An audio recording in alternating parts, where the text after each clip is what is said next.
The atmosphere at the state capitol has grown increasingly tense as lawmakers struggle to reach agreement on how to fill the state's huge budget hole and avoid catastrophic cuts to state agencies. Legislative leaders went back and forth this week on whether a deal was imminent, making it clear that finding a way to pay for critical state services remains an elusive goal. It first appeared a deal on the budget might be in the works Monday, when lawmakers began returning to the Capitol following a weekend of negotiations. Minority Leader Scott Inman held a news conference to announce that an agreement had been reached between House Republicans and Democrats on measures that would generate about $400 million in new revenue. And apparently the Senate leadership, for a variety of reasons apparently, has decided to renege on the negotiations. And they have absolutely decided that they will not support that $400 million package that the House Democrats and House Republicans had negotiated some support for. The deal reportedly included sunsetting some tax incentives for the oil and gas industry, capping deductions on state tax returns, and expansion of Indian gaming in Oklahoma.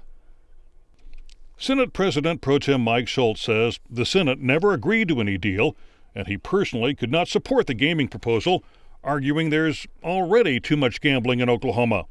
I think we have people that are spending milk and bread money in a casino rather than taking care of their kids. I think it's an economic issue because if those monies are being spent in that casino instead of being spent at Walmart, they're not generating sales tax. Another sticking point is a proposed increase in the tax rate for oil and gas production.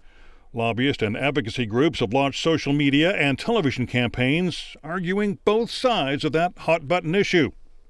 Let's stand up to the special interests. Stop the tax giveaways for big oil. They get rich, and Oklahoma cuts teachers, schools, law enforcement. Restore the gross production tax to rebuild schools and law enforcement. Let's save our state.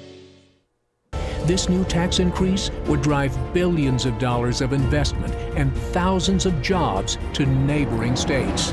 Please tell Representative Leslie Osborne and legislative leaders to act now to protect Oklahoma's economy and save Oklahoma's jobs.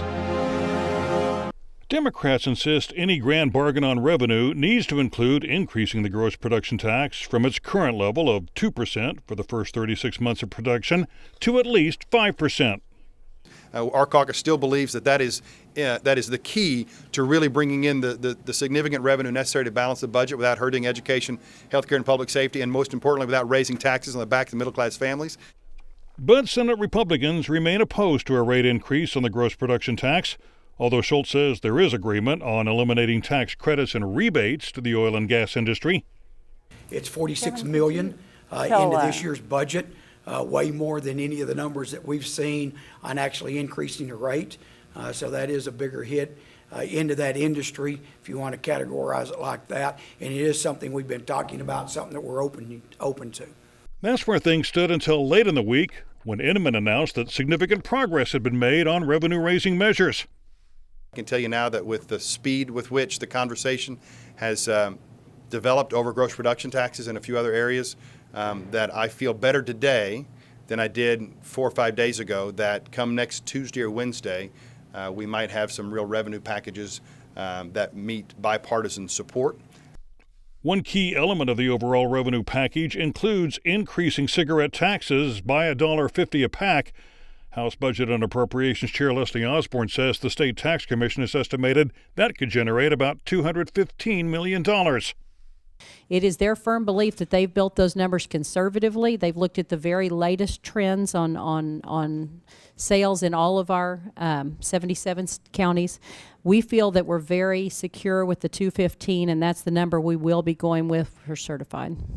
One issue that Inman does not foresee being resolved this session is that of a teacher pay raise. I still can't come to an understanding of where they get $900 million or $1 billion just to keep us flat, and then find an additional $51 or $52 million for a teacher pay raise. I think if we are lucky enough to find $900 million, we need to make sure that it goes in to stabilize public education before you do a pay raise, even though my caucus has said all along that we support a pay raise. While House Republicans and Democrats appear to have reached agreement on some significant revenue measures, the bills would still have to clear the Senate, which is not a given. Meanwhile, the measures account for less than half the state's more than billion-dollar shortfall, with lawmakers still facing a deadline of next Friday to approve revenue-raising measures.